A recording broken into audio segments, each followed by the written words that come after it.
We've all been there. You spend a lot of money on smart home devices, and you walk into a room and the lights magically turn on.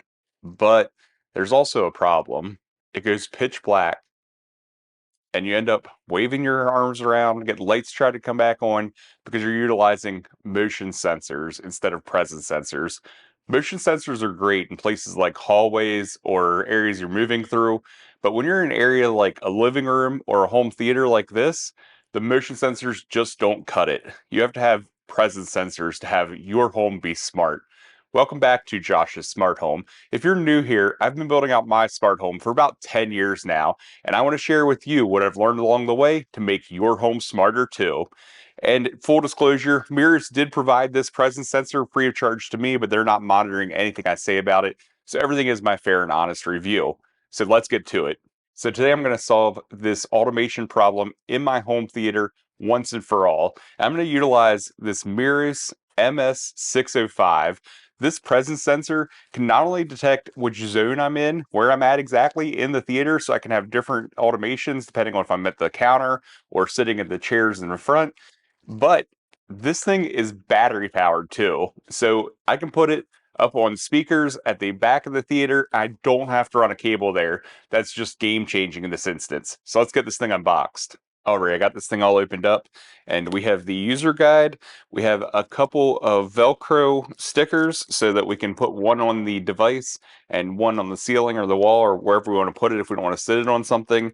We have this handy little pick. I think it's like a guitar pick, but I'm assuming to take out the battery cover, as well as the included battery, which Meross does say will last up to 3 years in this device. So quite a long time for the battery, which is definitely a good trade-off. Every 3 years changing this battery versus trying to figure out how to get this thing plugged into the wall somewhere.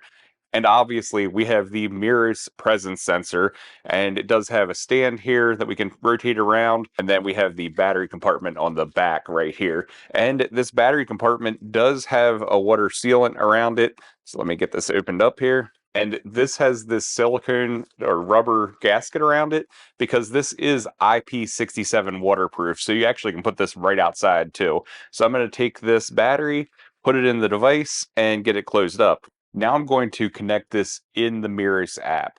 And I should call out that this thing is a Matter over Thread device.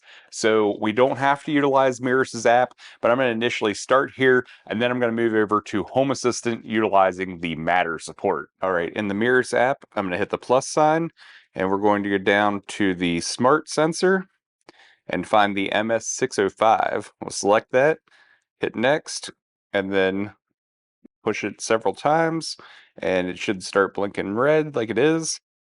Then we'll hit next. We'll add the device. And I placed the sensor up on the speaker up in the corner of the room. So I'm going to go ahead and let it auto adjust once I move out of the area. And in the Meross app, I'm able to use the range and sensitivity to figure out exactly where I want the back row to be. And that would be about 3.2 meters. So I'm going to edit the zones. So what I'm going to do, because zone 1, sensor 1 indicates everything, I'm going to set the zone 2 for sensor 2 up to 3.2 meters. And then I'm going to say everything beyond that is zone 3. So this way I know if I'm in zone 2, I'm actually at the back of the theater, and if I'm in zone 3, I'm at the, first row of seating from the back or further forward. I'm also going to change the absent duration just because I want to give myself a little bit more time, so I'm going to change each of these to 1 minute. Now that we have all that set up, let's integrate it with Google Home and Home Assistant. So I go into Google Home, add the device, and hit Setup.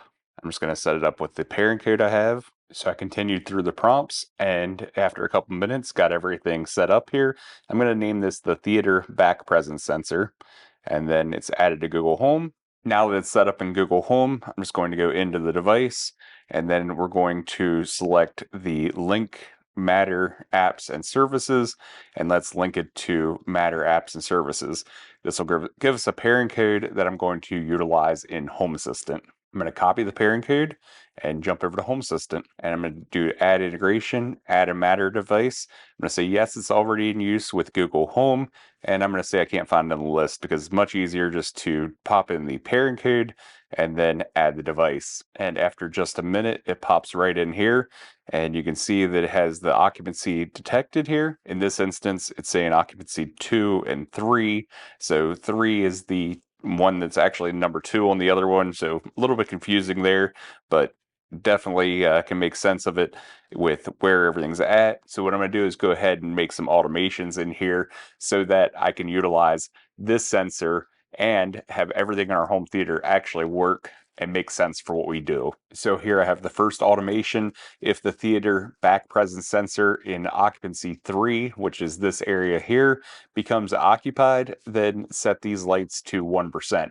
And the reason I have 1% is we are in the theater. We typically will eat back here while we're watching a movie or a TV show or a sports game or whatever, and 1% is perfect to give us enough light to be able to eat at the counter here and still be able to see the projector screen extremely easily.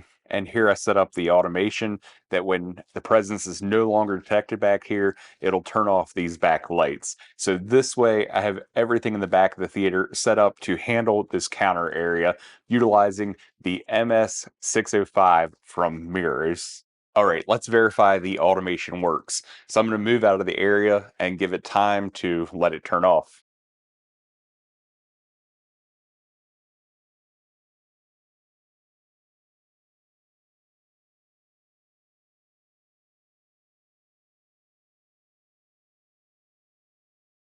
And if you remember, that was a 1 minute delay. So I'm going to come back into the zone and we'll see if this thing turns back on at that low level of brightness.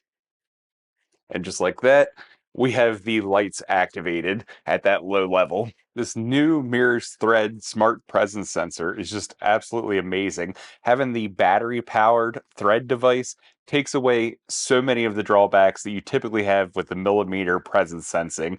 Having that stupid cord always in your way and always running down the wall or to an outlet that you have to install somewhere, just not for me. So, this battery powered device is just absolutely awesome.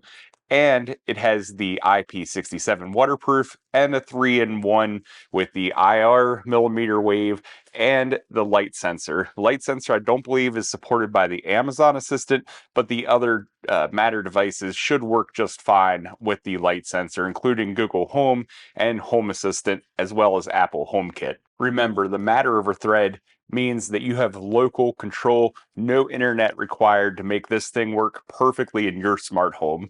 I'm going to drop a link in the description below if you want to check this out. Also, make sure you like and subscribe. It really helps me out. And leave me a comment where you might want to place this in your smart home.